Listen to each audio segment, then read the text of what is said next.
ಈ ದಿನ ನಾವು ಇಡೀ ಭಾರತೀಯರು, ಪ್ರಮುಖವಾಗಿ ಹಿಂದೂಗಳು ತಮ್ಮ ಜೀವಿತಾವಧಿ ಕಾಲದಲ್ಲಿ ಕಾಶಿ ಕ್ಷೇತ್ರಕ್ಕೆ ಹೋಗಲೇಬೇಕು ಅಂತ ಪ್ರತಿಯೊಬ್ಬರು ಕೂಡ ಅಂದ್ಕೊಂಡಿರ್ತೀರ.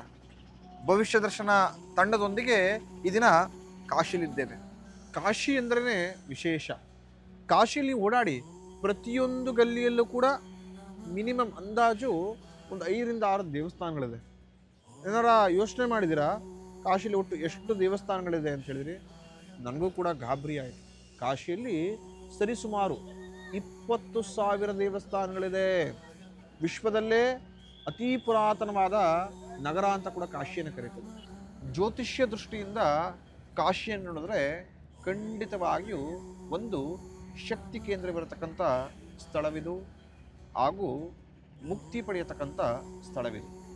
ವಿಶ್ವನಾಥ, ವಿಶ್ವಕ್ಕೆ ಅಧಿಪತಿ ಅಂತ ಹೇಳಿ, ಹಾಗಾಗಿಯೇ ಈ ಸ್ಥಳಕ್ಕೆ ಕಾಶಿ ಅಂತ ನಾಮಕರಣ ಮಾಡಲಾಗಿದೆ. ये स्वयंभू है, फर्स्ट ये स्वयंभू। विश्वनाथ ने जब यहाँ पर काशी को बनाया, इसका नाम था आनंद कानन काशी का। तो जिसका जब काशी में इन्होंने विश्वनाथ को जब इन्होंने रचना किया, तो इसके पहले इनको भेजा गणपति को, साक्षी गणपति को स्वयंभू बनाकर 3 नेत्र। सब गणपति को 2 नेत्र होता है, इनको 3 नेत्र लेके भेजा। साथ में राइट हैंड सुनो, एक हाथ में पेन है, राइट हैंड में पेन है, लेफ्ट हैंड में बुक है। उसके बाद जो तुम्हारे पास आएगा, जो तुम्हारा पूजन करेगा, उसका तुम विटनेस लिखना। इसीलिए इनका नाम है साक्षी गणपति। ಸಾಕ್ಷಿ ಗಣಪತಿ ಪಂಡಿತ ತಿಳಿಸ್ಕೊಟ್ಟಂಗೆ, ಯಾರು ಕಾಶಿಗೆ ಬರ್ತಾರೆ, ಆ ಭಗವಂತನ ಅನುಗ್ರಹವನ್ನು ಪಡೆದುಕೊಳ್ತಾರೆ, ಅನ್ನಪೂರ್ಣೇಶ್ವರಿಯ ಆಶೀರ್ವಾದವನ್ನು ಪಡೆದುಕೊಳ್ತಾರೆ, ಅವರು ಸಾಕ್ಷಿ ಗಣಪತಿಯ ಒಂದು ದರ್ಶನವನ್ನು ಮಾಡಿದ್ರೆ ಆ ಭಗವಂತ ಒಂದು ಕೈಯಲ್ಲಿ ಪೆನ್ನನ್ನು ಇಟ್ಕೊಂಡಿದ್ರೆ ಮತ್ತೊಂದು ಕೈಯಲ್ಲಿ ಪುಸ್ತಕವನ್ನು ಇಟ್ಕೊಂಡಿದ್ದಾರೆ. ಯಾರು ಕ್ಷೇತ್ರಕ್ಕೆ ಬಂದು ಭಗವಂತನ ಆರಾಧನೆ ಮಾಡಿದ್ರು, ಪ್ರಮುಖವಾಗಿ ವಿಶ್ವನಾಥನ ಒಂದು ಸೇವೆಯನ್ನು ಮಾಡಿದ್ರು, ಎಲ್ಲವೂ ಕೂಡ ಆ ಸಾಕ್ಷಿ ಗಣಪತಿ ಎಲ್ಲವೂ ಕೂಡ ರೆಡಿ ಮಾಡಿಕೊಂಡು ಭಗವಂತನಿಗೆ ಅರ್ಪಿಸ್ತಾನೆ. ಕಾಶಿಯಲ್ಲಿ ಕಾಲಭೈರವ ಇರತಕ್ಕಂತಹ ಸ್ಥಳವಿದು. ಕಾಲ ಕಾಲಾಯ ವಿದ್ಮಹೇ ಕಾಲತೀತಾಯ ದೇಮಹೇ ತನ್ನಾ ಕಾಲಭೈರವ ಪ್ರಚೋದಯಾತ್. ಯಾರು ಕಾಶಿಗೆ ಬರ್ತಾರೆ ಅವರು ಮೊದಲು ಈ ಕತ್ವಾಲನ ಅನುಗ್ರಹ ಪಡತಕ್ಕಂಥದ್ದು. ಈ ಕೊತ್ವಾಲನಿಗೆ ಯಾವುದೇ ರೀತಿಯ ಜಾತಿ ಮತ ಪಂಥಗಳ ಭೇದವಿಲ್ಲ. ಇಲ್ಲಿ ಯಾವುದೇ ರೀತಿಯ ಅಧಿಕಾರ, ಹಣ, ಅಂತಸ್ತು, ಐಶ್ವರ್ಯ ಯಾವುದೂ ಕೂಡ ಇರೋದಿಲ್ಲ. ಇಲ್ಲಿ ಕಾಲಭೈರವನೇ ಅಧಿಪತಿ. ಈ ಕ್ಷೇತ್ರಕ್ಕೆ ನೀವೇನಾದ್ರು ಬರಬೇಕಾದ್ರೆ ಮೊದಲು ಕಾಲಭೈರವನ ಅಪ್ಪಣೆ ಪಡೆಯತಕ್ಕಂಥದ್ದು. ಕಾಲಭೈರವ ಅಪ್ಪಣೆ ಕೊಟ್ಟರೆ ಮಾತ್ರ ಈ ಕ್ಷೇತ್ರದಲ್ಲಿ ನೀವು ಇರ್ಬೋದು, ಹಾಗೂ ಸಂಪೂರ್ಣ ಕ್ಷೇತ್ರದ ಮಹಿಮೆಯನ್ನು ಅರ್ಥಕೊಳ್ಬೋದು. ಕಾಶಿ ಕ್ಷೇತ್ರದಲ್ಲಿ ಪ್ರಮುಖವಾಗಿ ಈ 3 ಅಮ್ಮನವರ ದೇವಸ್ಥಾನಕ್ಕೆ ಹೋಗಬೇಕು ಅಂತ ನಾವು ಹೇಳ್ತೇವೆ. ಅನ್ನಪೂರ್ಣೆ ಸದಾಪೂರ್ಣೆ ಶಂಕರ ಪ್ರಾಣವಲ್ಲಭೆ ಜ್ಞಾನ ವೈರಾಗ್ಯ ಸಿದ್ಧಾರ್ಥಂ ಭಿಕ್ಷಾಂ ದೇಹಿ ಚ ಪಾರ್ವತಿ. ನವದುರ್ಗಿಯರಿದ್ದಾರೆ, ನವಶಕ್ತಿಪೀಠಗಳಿದೆ, ಎಲ್ಲವೂ ಕೂಡ ಈ ದೇವಸ್ಥಾನದಲ್ಲಿದೆ. ಆದರೆ ಪ್ರಮುಖ ಈ 3 ದೇವಸ್ಥಾನಗಳನ್ನು ಯಾರು ಕೂಡ ಕಾಶಿಗೆ ಬಂದಾಗ ಮಿಸ್ ಮಾಡ್ಕೊಳ್ಬೇಡಿ. ಮೊದಲು ಸಾಕ್ಷಾತ್ ಪಾರ್ವತಿಯೇ ಅನ್ನಪೂರ್ಣೇಶ್ವರಿಯಾಗಿ ನೆಲೆಸಿರತಕ್ಕಂಥ ಅನ್ನಪೂರ್ಣೇಶ್ವರಿ ದೇವಸ್ಥಾನ, ದೊಡ್ಡ ಶಕ್ತಿಪೀಠ ವಿಶಾಲಾಕ್ಷಿ ಅಮ್ಮನವರ ದೇವಸ್ಥಾನ, ಮತ್ತು ವಾರಾಹಿ ದೇವಸ್ಥಾನ. ಯಾರು ಆ ಅನ್ನಪೂರ್ಣೇಶ್ವರಿ ದೇವಸ್ಥಾನಕ್ಕೆ ಹೋಗಿ ಭಗವತಿಯಲ್ಲಿ ಪ್ರಾರ್ಥನೆ ಮಾಡ್ಕೊಳ್ತಾರೋ, ಹಾಗೂ ವಿಶೇಷವಾಗಿ ಅಲ್ಲಿ ಕೊಡ್ತಕ್ಕಂತಹ ಅಕ್ಕಿಯನ್ನು ಹಾಗೂ ನಾಣ್ಯವನ್ನು ಮನೆಯಲ್ಲಿ ಇಟ್ಟು ಪೂಜೆ ಮಾಡ್ತಾರೋ, ಅವರ ಮನೆಯಲ್ಲಿ ಯಾವುದೇ ಕಾರಣಕ್ಕೂ ಅನ್ನ ಆಹಾರಗಳಿಗೆ ಕೊರತೆ ಬರೋದಿಲ್ಲ. ಹಾಗಾಗಿ ಕಾಶಿಗೆ ಬಂದಾಗ ಅನ್ನಪೂರ್ಣೇಶ್ವರಿ ದೇವಸ್ಥಾನಕ್ಕೆ ಭೇಟಿ ಕೊಡಿ, ಹಾಗೂ ಆ ಭಗವತಿ ಹತ್ರ ಪ್ರಾರ್ಥನೆ ಮಾಡಿಕೊಂಡು ಮನಸ್ಸನ್ನು ಇಷ್ಟೈಶ್ವರ್ಯ ಸಹಿತವಾಗಿ ನಿಮ್ಮ ಕಡೆಯಿಂದ ಇನ್ನು 100 ಜನಕ್ಕೆ ಅನ್ನದಾಸ ಮಾಡತಕ್ಕಂಥ ಶಕ್ತಿಯನ್ನು ಭಗವಂತ ಕರುಣಿಸ್ಕೊಳ್ಳಿ ಎಂದು ಪ್ರಾರ್ಥನೆ ಮಾಡ್ಕೊಳ್ಳಿ. ಖಂಡಿತವಾಗಿಯೂ ಆ ಮನಸ್ಸಿನ ಇಷ್ಟೈಶ್ವರ್ಯ ಈಡೇರುತ್ತೆ. ಇರತಕ್ಕಂತಹ 12 ಜ್ಯೋತಿರ್ಲಿಂಗದಲ್ಲಿ ಕಾಶಿ ವಿಶ್ವನಾಥನು ಕೂಡ ಒಂದು. ಹೌದು, ಅದೇ ರೀತಿ ಇಲ್ಲಿ ಮತ್ತೊಂದು ಶಕ್ತಿಪೀಠವಿದೆ. ವಿಶಾಲಾಕ್ಷಿ ಅಮ್ಮನವರ ದೇವಸ್ಥಾನ ಇದೆ. 9 ಶಕ್ತಿಪೀಠಗಳಲ್ಲಿ ಇದೂ ಕೂಡ ಒಂದು ಶಕ್ತಿಪೀಠ. ಯಾರು ವಿಶಾಲಾಕ್ಷಿ ಅಮ್ಮನವರ ದರ್ಶನ ಮಾಡ್ತಾರೋ ಅವರೆಲ್ಲರ ಸಂಕಷ್ಟಗಳು, ಅವರಿಗಿರತಕ್ಕಂತಹ ಹಣಕಾಸಿನ ಸಹಿತವಾಗಿ, ಸಂತಾನ ಸಹಿತವಾಗಿ ಸಮಸ್ಯೆಗಳು ದೂರವಾಗುತ್ತೆ. ವಿಶಾಲಾಕ್ಷಿ ಅಂತ ಹೇಳಿದ್ರೆ ವಿಶಾಲವಾದ ಕಣ್ಣನ್ನು ಉಳ್ಳತಕ್ಕಂಥವ್ರು ಅಂತೇಳಿ. ಕಾಶಿಗೆ ಯಾರು ಬರ್ತೀರಾ ಆ ವಿಶಾಲಾಕ್ಷಿ ಅಮ್ಮನವರ ದರ್ಶನ ಮಾಡಿ. ನಿಮಗೆ ವಿಗ್ರಹ ಕಾಣಿಸೋದಿಲ್ಲ, ಮುಂಭಾಗದಲ್ಲಿ ಒಂದು ವಿಗ್ರಹ ಇಡಲಾಗಿದೆ. ಸ್ವಲ್ಪ ಮರೆ ಮಾಡಿ ಸ್ವಲ್ಪ ಮಟ್ಟಿಗೆ ನೋಡಿದ್ರೆ ಖಂಡಿತವಾಗಿಯೂ ಅಮ್ಮನವರ ಮೂಲ ವಿಗ್ರಹ ಕಾಣಿಸುತ್ತೆ. ದರ್ಶನವನ್ನು ಮಾಡ್ಕೊಳ್ಳಿ. ನಿಮಗಿರತಕ್ಕಂಥ ಎಲ್ಲ ಸಂಕಷ್ಟಗಳು ದೂರವಾಗತ್ತೆ. ಮನಸ್ಸಿನ ಎಲ್ಲ ಇಷ್ಟೈಶ್ವರ್ಯವನ್ನು ಆ ವಿಶಾಲಾಕ್ಷಿ ಅಮ್ಮನವರು ಈಡೇರಿಸ್ಕೊಳ್ತಾರೆ. ಈ ಕಾಶಿ ಕ್ಷೇತ್ರದ ಗ್ರಾಮ ದೇವತೆ ವಾರಾಹಿ. ವಾರಾಹಿ ಸಪ್ತಮಾತೃಕೆಯಲ್ಲಿ ಒಬ್ಬರು. ವಾರಾಹಿ ಅಮ್ಮನವರ ದೇವಸ್ಥಾನ ಇಡೀ ಭಾರತದಲ್ಲಿ ಸಂಪೂರ್ಣ ವಿರಳ. ಎಲ್ಲ ಕಡೆ ನೀವು ವಾರಾಹಿ ದೇವಸ್ಥಾನ ನೋಡೋಕ್ಕೆ ಸಾಧ್ಯ ಇಲ್ಲ. ಬೆರಳಿಕೆಯಷ್ಟು ದೇವಸ್ಥಾನವನ್ನು ಕಾಣ್ಬೋದು. ಪ್ರಮುಖವಾಗಿ ವಾರಾಹಿ ನೆಲೆಸಿರತಕ್ಕಂಥದ್ದು ಈ ಕಾಶಿಯಲ್ಲೇ. ಯಾಕೆ ಈ ದೇವಿಯನ್ನು ಗ್ರಾಮ ದೇವತೆ ಅಂತ ಕರೀತಾರೆ? ಯಾಕೆ ಈ ದೇವಿಯನ್ನು ಇಲ್ಲಿನ ಜನರು ಯಥೇಚ್ಛವಾಗಿ ಆರಾಧನೆ ಮಾಡ್ತಾರೆ ಅಂತ ಹೇಳಿದ್ರೆ, ವಾರಾಹಿ ಸಂಪೂರ್ಣವಾಗಿ ರಾತ್ರಿ ಹೊತ್ತು ಕಾಶಿ ಕ್ಷೇತ್ರವನ್ನು ಪ್ರದಕ್ಷಿಣೆ ಹಾಕುವ ಮುಖಾಂತರ, ರಕ್ಷಿಸುವ ಮುಖಾಂತರ ಇಲ್ಲಿಯ ಜನರನ್ನು ಕಾಪಾಡ್ಕೊಳ್ತಾರೆ. ವಾರಾಹಿ ನೆಲೆಸಿರ್ತಕ್ಕಂಥದ್ದೇ ಭೂಭಾಗದಲ್ಲಿ. ಪ್ರಮುಖವಾಗಿ ಭಗವತಿಯ ದರ್ಶನವನ್ನು ಯಾವ ರೀತಿ ಮಾಡ್ಬೋದಾಗಿದೆ ಅಂತ ಹೇಳಿದ್ರೆ, 2 ಕಿಂಡಿಯನ್ನು ಕೊಡಲಾಗಿದೆ. ಯಾವುದೇ ಕಾರಣಕ್ಕೂ ನೇರ ದರ್ಶನ ಇರೋದಿಲ್ಲ. ಆ 2 ಕಿಂಡಿಯಲ್ಲೇ ಭಗವತಿ ದರ್ಶನವನ್ನು ಮಾಡತಕ್ಕಂಥದ್ದು. ಮೊದಲನೇ ಕಿಂಡಿಯಲ್ಲಿ ಭಗವತಿಯ ಮುಖವನ್ನು ದರ್ಶನ ಮಾಡಿದ್ರೆ, 2ನೇ ಕಿಂಡಿಯಲ್ಲಿ ಭಗವತಿಯ ಪಾದವನ್ನು ದರ್ಶನ ಮಾಡಿ. ಉದ್ದೇಶ ಭಗವತಿಯ ತೇಜೋಕಾಂತಿಯನ್ನು ಮನುಷ್ಯರು ನೋಡಿ ಸಹಿಸಿಕೊಳ್ಳದಂತಹ ಶಕ್ತಿ ಅವರಿಗಿರೋದಿಲ್ಲ ಅಂತ. ಅಷ್ಟು ತೇಜೋಕಾಂತಿ, ಅಷ್ಟು ಶಕ್ತಿ. ಭಗವತಿ ಉಗ್ರ ರೂಪವನ್ನು ನಾವು ನೋಡಿದ್ರೆ ಉಳಿಯೋದುಂಟೆ. ಹಾಗಾಗಿಯೇ ಭಗವತಿಯ ದರ್ಶನವನ್ನು ಜನರಿಗೆ ಕೊಡಬೇಕು ಅಂತೇಳಿ 2 ಕಿಂಡಿಯನ್ನು ಮಾಡಲಾಗಿದೆ. ಆ ಕಿಂಡಿಯಲ್ಲಿ ಮೊದಲು ಭಗವತಿಯ ಮುಖವನ್ನು ದರ್ಶನ ಮಾಡ್ತೀರಾ, ತದನಂತರ ಭಗವತಿ ಪಾದವನ್ನು ದರ್ಶನ ಮಾಡ್ತೀರಾ. ಆತ್ಮೀಯರೇ, ನಮ್ಮ ಕಾಶಿ ಯಾತ್ರೆಯ ಈ ಸಂಪೂರ್ಣ ಸೀರೀಸನ್ನು ರೈಡ್ಸಿ ಸಂಸ್ಥೆಯವರು ಸ್ಪಾನ್ಸರ್ ಮಾಡ್ತಾ ಇದ್ದಾರೆ. ತಿರಂಗ ಯಾತ್ರೆಗೆ ಹೋಗಿ ಬಂದಿದ್ವಿ ನಾವು. ತುಂಬ ಅನುಕೂಲಕರವಾಗಿ ಆರಾಮ್ಸೆಯಾಗಿ ಹೋಗಿ ಬಂದಿದ್ವಿ ಅಂತ ಫೀಲ್ ಇತ್ತು. ಯಾಕೆ? ರೈಡ್ಸಿ ಸಂಸ್ಥೆಯಲ್ಲೇ ಕಾರನ್ನ ಬುಕ್ ಮಾಡಬೇಕು ಅಂದರೆ ಇವ್ರದ್ದು ಎಕೋ ಫ್ರೆಂಡ್ಲಿ ವೆಹಿಕಲ್, ಅಂದರೆ ಪರಿಸರ ಸ್ನೇಹಿ ವೆಹಿಕಲ್.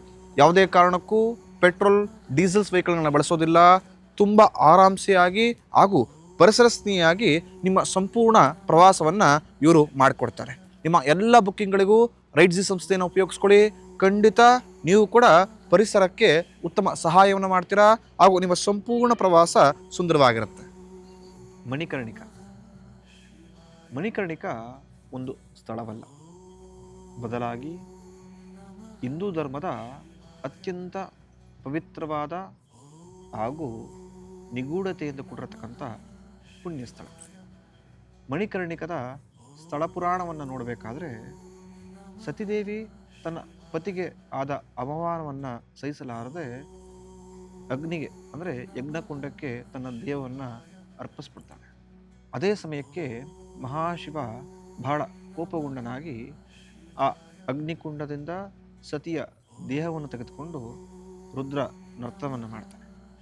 ಯಾರೇ ಬಂದರೂ ಕೂಡ ನಿಲ್ಲಿಸೋಕೆ ಸಾಧ್ಯವೇ ಆಗ್ತಿರೋದಿಲ್ಲ. ಆಗ ಮಹಾವಿಷ್ಣು ತನ್ನ ಚಕ್ರದಿಂದ ಸತಿದೇವಿಯ ದೇಹವನ್ನು 51 ತುಂಡುಗಳಾಗಿ ಬೇರ್ಪಡಿಸಿ ಭೂಮಿ ಮೇಲೆ ಇಡಲಾಗುತ್ತೆ. ಆ ಒಂದು ಭಾಗ ಪ್ರಮುಖ ಸತಿಯ ಕಿವಿಯ ಭಾಗ ಈ ಕಾಶಿ ಕ್ಷೇತ್ರದಲ್ಲಿ ಬಂದು ಬೀಳುತ್ತೆ. ಅದನ್ನೇ ಮಣಿಕರ್ಣಿಕಾ ಘಾಟ್ ಅಂತ ಕರೀತಾರೆ. ನಮಸ್ಕಾರ, ನಾನು ಆರ್ ಕೆ ಸ್ವಾಮಿ, ಇವರು ಶಿವಾನಂದ ಹಿರೇಮಠ. ನಾವಿಲ್ಲಿ ಪ್ರಬಂಧಕ ಕೆಲಸ ಮಾಡ್ತೇವೆ. ಇದು ಮಠ 6th ಸೆಂಚುರಿ ಮಠ. ಅದು ಜಂಗಮಡಿ ಮಠ, ಕಾಶಿಪೀಠ. ಈ 6th ಸೆಂಚುರಿ ಮಠ. ಅದು ಕಾಶಿಯಲ್ಲಿ ಕನ್ನಡವನ್ನು ಕೇಳಿಸ್ಕೊಂಡ್ರೆ ಏನೋ ವಿಧವಾದ ಸಂತೋಷವಾಗುತ್ತೆ. ನಮ್ಮ ತಾಯಿಯೇ ನಮಗೆ ಸಿಕ್ಕಿದ್ರು ಎಂಬ ಖುಷಿಯಾಗತ್ತೆ. ಅಂಥದ್ರಲ್ಲಿ ಕಾಶಿಯಲ್ಲಿರತಕ್ಕಂಥ ತುಂಬ ಹಳೆಯ ಪ್ರಾಚೀನವಾದಂಥ ಜಂಗಮವಾಡಿ ಮಠಕ್ಕೆ ಬಂದಿದ್ದೇವೆ. ಈ ಮಠಕ್ಕೆ ತನ್ನದೇ ಆದಂಥ ಪ್ರಾಚೀನ ಇದೆ, ತನ್ನದೇ ಆದಂಥ ಇತಿಹಾಸವಿದೆ. ಇಲ್ಲಿ ಪ್ರತಿನಿತ್ಯವೂ ಕೂಡ ಬರತಕ್ಕಂಥ ಭಕ್ತಾದಿಗಳಿಗೆ ಅನ್ನ ಸಂತರ್ಪಣೆ ಆಗುತ್ತೆ. ಬೆಳಗ್ಗೆ, ಮಧ್ಯಾಹ್ನ, ರಾತ್ರಿ ಯಾವುದೇ ರೀತಿಯ ಜಾತಿ, ಮತ, ಪಂಗಡ ಭೇದವಿಲ್ಲದೆ ಪ್ರತಿಯೊಬ್ಬರೂ ಕೂಡ ಸಂತೃಪ್ತಿಯಿಂದ ಅನ್ನಪೂರ್ಣೇಶ್ವರ ಅನುಗ್ರಹದಿಂದ ಅನ್ನದಾನವಾಗುತ್ತೆ. ತಿಳಿದಿರಲಿ, ಕನ್ನಡಿಗರಿಗೆ ಇಲ್ಲಿ ವಸತಿ ಅವಕಾಶ ಕೂಡ ಇದೆ. ತುಂಬ ಜನ ಕನ್ನಡಿಗರು ಕಾಶಿಗೆ ಬಂದಾಗ ಭಾಷೆಯ ಸಮಸ್ಯೆಯಿಂದನಾಗಿರ್ಬೋದು, ಹಣಕಾಸಿನ ಸಮಸ್ಯೆಯಿಂದ ಕೊಠಡಿಗಳು, ರೂಮ್ ಸಿಗಲ್ಲ ಅಂತ ತುಂಬ ಒದ್ದಾಡ್ತಿರ್ತೀರ. ಜಂಗಮವಾಡಿ ಮಠಕ್ಕೆ ಬನ್ನಿ. ನಿಮಗೆ ನಿಮ್ಮ ಕೈಗೆಟುಕುವ ದರದಲ್ಲಿ ಒಂದು ವಸತಿ ಅವಕಾಶ ಕೂಡ ಆಗುತ್ತೆ. ಹಾಗೂ ಸರಿಯಾದ ಸಮಯಕ್ಕೆ ಅನ್ನಪೂರ್ಣೇಶ್ವರ ಅನುಗ್ರಹವಾಗಿ ನಿಮ್ಮ ಹಸುವು ಕೂಡ ನೀಗಿಸ್ಕೊಳ್ಬೋದು. ಯಾರು ಇಲ್ಲಿ ತೀರೋಗಿರ್ತಾರೋ ಅವರ ಪಿತೃಗಳ ನೆನಪಿಗಾಗಿ ಒಂದು ಶಿವಲಿಂಗವನ್ನು ಪ್ರತಿಷ್ಠಾಪನೆ ಮಾಡಿಸಿ ಅವರ ಶಕ್ತಿಯನುಸಾರ ಪ್ರತಿನಿತ್ಯ ಹಾಗೂ ಅಮಾವಾಸ್ಯೆ ಆಗಿರ್ಬೋದು ವಿಶೇಷ ದಿನಗಳಲ್ಲಿ ವಿಶೇಷ ಅಭಿಷೇಕವನ್ನು ಮಾಡ್ತಾರೆ. ಸಂಪೂರ್ಣ ದೇವಸ್ಥಾನದೆಲ್ಲವೂ ಭಾಗದಲ್ಲೂ ಕೂಡ ನೀವು ಶಿವಲಿಂಗವನ್ನು ನೋಡ್ಕೊಳ್ಬೋದು. ಶಿವಲಿಂಗ ನೋಡಿದಷ್ಟು ಕೂಡ ನಮ್ಮ ಮನಸ್ಸು ಜಾಗೃತವಾಗುತ್ತೆ, ಧನಾತ್ಮಕ ಶಕ್ತಿ ವೃದ್ಧಿ ಆಗುತ್ತೆ. ಹಾಗೆಯೇ ಗರ್ಭಗುಡಿಯಲ್ಲಿ ಪ್ರತಿನಿತ್ಯವೂ ಕೂಡ ಮುಂಜಾನೆ ಹಾಗೂ ಸಂಜೆ ಭಗವಂತನಿಗೆ ವಿಶೇಷ ರುದ್ರಾಭಿಷೇಕವಾಗುತ್ತೆ ಗದ್ದಿಗೆಯಲ್ಲಿ. ಹಾಗೆಯೇ ಗರ್ಭಗುಡಿಯ ಸುತ್ತಮುತ್ತಲೂ ಕೂಡ ನೀವು ಶಿವಲಿಂಗವನ್ನು ನೋಡ್ಬೋದು. ಹಾಗಾಗಿ ಕನ್ನಡಿಗರು ಯಾರೇ ಕೂಡ ಕಾಶಿಗೆ ಬಂದರೆ ಜಂಗಮವಾಡಿ ಮಠಕ್ಕೆ ಬನ್ನಿ, ಆ ಭಗವಂತನ ಅನುಗ್ರಹವನ್ನು ಪಡ್ಕೊಳ್ಳಿ. ಖಂಡಿತ ಕಾಶಿ ಯಾತ್ರೆಯ ಒಳ್ಳೆಯ ಫಲವನ್ನು ಇನ್ನು ಯಥೇಚ್ಛವಾಗಿ ನೀವು ಪಡೆದುಕೊಳ್ಬಹುದು. ಕಾಶಿಯಲ್ಲಿರತಕ್ಕಂಥ ಕರ್ಣಮಠವನ್ನು ನೋಡಿದ್ರೆ ಇನ್ನೂ ಕೂಡ ಬಹಳ ಸಂತೋಷವಾಗುತ್ತೆ. ಕಾಶಿ ವಿಶ್ವನಾಥನ ಸಮೀಪದಲ್ಲೇ ಆದಿಚುಂಚನಗಿರಿಯ ಮಠವೂ ಕೂಡ ಇದೆ. ನಿಮಗೆ ಗೇಟ್ ನಂಬರ್ 3 ಅಂತಿದೆ, ಮಣಿಕರ್ಣಿಕಾ ಘಾಟ್ಗೆ ಹೋಗತಕ್ಕಂಥ ಗೇಟ್. ಅದು ಪಕ್ಕದಲ್ಲೇ ವಿಶ್ವನಾಥನ ದರ್ಶನ. ತುಂಬ ಬೇಗ ದರ್ಶನ ಆಗಬೇಕು ಅಂತ ಹೇಳಿದ್ರೆ ಈ ಗೇಟಿಗೆ ಬನ್ನಿ. ಗೇಟ್ ನಂಬರ್ 3, 5ರಿಂದ 10 ನಿಮಿಷಕ್ಕೆ ವಿಶ್ವನಾಥನ ದರ್ಶನ ಆಗಿಬಿಡುತ್ತೆ. ಅದರ ಆಸುಪಾಸಿನಲ್ಲೇ ಈ ಮಠ ಬರತಕ್ಕಂಥದ್ದು. ಈ ಮಠದಲ್ಲಿ ಕನ್ನಡಿಗರಿಗೆ ಉಳಿದುಕೊಳ್ಳತಕ್ಕಂಥ ಅವಕಾಶವನ್ನು ಕೂಡ ಲಭಿಸಲಾಗಿದೆ ಮಠದ ವತಿಯಿಂದ. ಕನ್ನಡಿಗರು ಯಾರೇ ಬಂದರೂ ಕೂಡ ಈ ಸ್ಥಳವನ್ನು ಉಪಯೋಗಿಸ್ಕೊಳ್ಳಿ. ಖಂಡಿತವಾಗಿಯೂ ವಿಶ್ವನಾಥನ ದರ್ಶನವನ್ನು ತುಂಬ ಬೇಗ ಮಾಡ್ಬೋದು, ಅನುಗ್ರಹವನ್ನು ಪಡ್ಕೊಳ್ಬೋದು.